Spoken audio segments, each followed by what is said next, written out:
Next on Worcester News Tonight, a website leads investigators to a prostitution bust in central Massachusetts. A young couple now in custody. Plus, a warning from the Better Business Bureau on Super Bowl ticket scams. What you need to know. Thank you for joining us tonight. I'm Catherine Andrioli. A couple is in police custody after allegedly forcing a woman into prostitution here in central Massachusetts.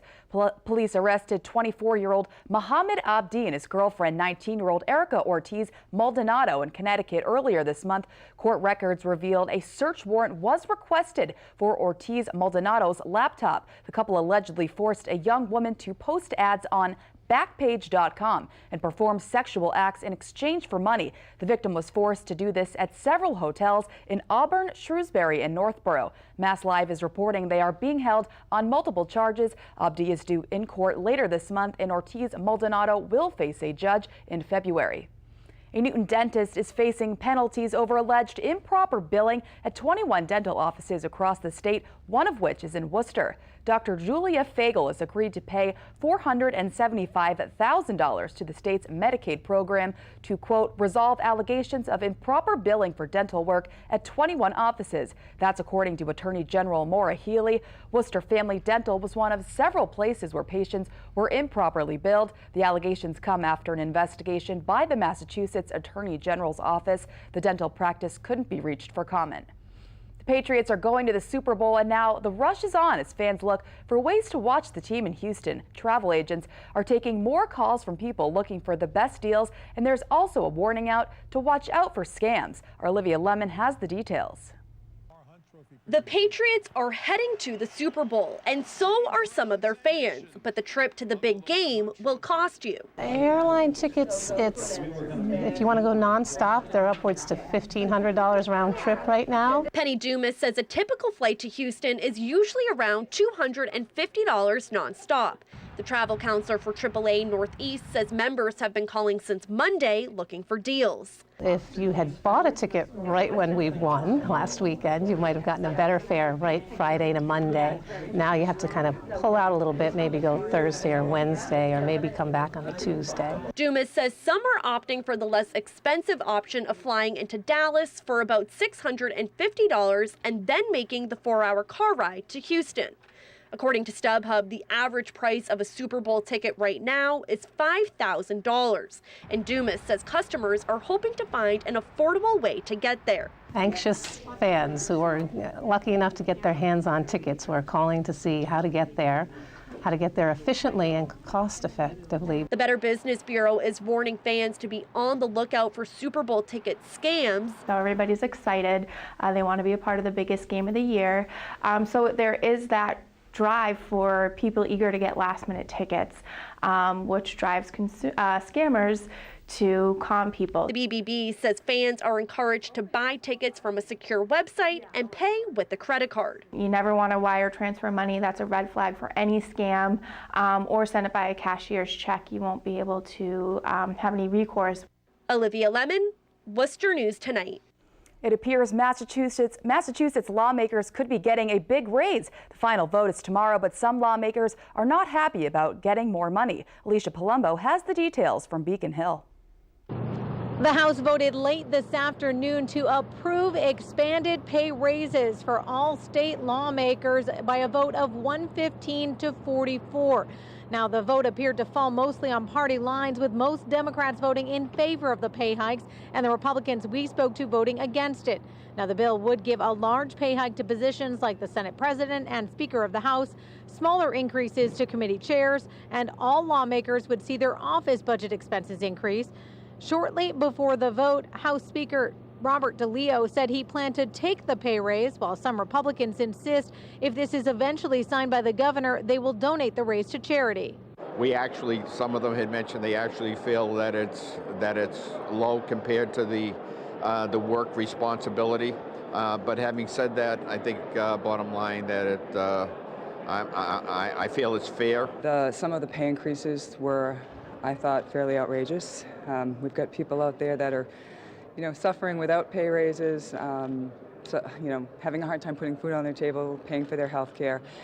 And this is a time when we're making budget cuts, so it's just the wrong time. The Senate is scheduled to vote on the pay raise proposal tomorrow. The governor would still have to sign it before it goes into law. At the State House in Boston, Alicia Palumbo, Worcester News Tonight. Republican Governor Charlie Baker gave his second State of the State address Tuesday night. He pushed the message of compromise in his address. And we live in a time where what you oppose seems much more interesting than what you support, where compromising is often viewed as an act of weakness, when in fact it is a sign of strength. Baker also mentioned his accomplishments as governor, including adding 270 more social workers statewide, an increase in funding to combat addiction, and his proposal for more than $130 million in local aid for the coming year. But it was a reference to the Trump administration that got the biggest applause. Change this powerful obligation. Our job remains the same. That is, to represent Massachusetts to Washington and not Washington to Massachusetts. Baker also added Massachusetts is a leader for the nation to follow. The city of Worcester may have finally found a way to redevelop one of its most historic landmarks. The city is close to an agreement with an organization looking to turn the Worcester Memorial Auditorium into a cultural center. Our Andy Madison has the story. For years, Worcester has been trying to find someone to redevelop the Worcester Memorial Auditorium. Now, they may have found a match. The city has a proposed agreement with the Architectural Heritage Foundation in Boston to possibly develop the auditorium into a cultural center. The Eleanor Rick Award. The city manager announced the agreement at Tuesday's city council meeting. Appearing at the Worcester Senior Center today, he spoke with us about the importance of reopening the auditorium. We want to get this building back into use. It's a beautiful building. It's an important building. It's a war memorial, but it's one that we only open sporadically. So we want to be able to get it's something that, you know, can have a more modern use and protect the building. The foundation will spend $250,000 on a feasibility study for the Aud. The agreement also gives them exclusive rights to the building during that time. Those invested in the city's history feel the move is a win-win for the area. We are really excited about the concept of a cultural center. It would utilize the building the way it was supposed to be utilized and would not cause, from what I can tell, a lot of alterations to the interior of the building. According to the city manager, the foundation has some familiarity with the Worcester area. Some of the same players had been involved in the Hanover Theater when it originally was repurposed, so they've got a long track record of taking old historical buildings that have sat vacant for a period of time. Last year, the city hosted tours and also a few events to generate interest in the auditorium. It appears the move has paid off, and the city is hoping new interest in the Aud will also transfer over to the old courthouse building across the street. I'd like to see some kind of use for the historic part of the courthouse that actually allows the public access, maybe some restaurants, some retail, as well as... The feasibility study is expected to take a year to complete. After such time, the city will meet with the foundation and decide whether to proceed with the cultural center, or it could be back to the drawing board for the auditorium. Andy Madison, Worcester News Tonight. Hair salons in Worcester will be offering free haircuts to the less fortunate as part of a promotion by Cuttery. Cuttery salons in the area are promoting Share a Haircut for the homeless on February 6th and 7th. Each time someone gets a haircut at a New England Cuttery salon, a free haircut certificate will go to a homeless person in the community. One of the stylists we spoke with at a Worcester salon says it's great to see the joy on people's faces and to make them feel good with a new haircut. 2 days, February 6th and 7th. However many people come in, Cuttery will match that and hand out little donation forms, and they're called Share Haircut cards. So someone less fortunate can come in and receive a free wash, cut, and blow dry. You make people feel better because when someone looks better, you naturally feel better. So they leave with a whole new look and it makes them happy. And this year will be the salon's 18th year hosting Share a Haircut for the homeless. And the Art Museum was also making its final finishing touches to one of their busiest and biggest fundraisers of the year. Flora in Worcester opens tomorrow. The event showcases dozens of flower arrangements inspired by works of art. The museum saying it's a great way to escape winter and start thinking about the spring. And Worcester Art Museum is asking the public's help in donating artwork for a new exhibit. Our Brittany Schaefer has the details on how your work could be displayed. The Worcester Art Museum needs your artwork for a potential new exhibit. They're collecting protest signs from last weekend's Women's March. I actually went to the march and I saw all these signs, and the creativity was just so incredible and overwhelming.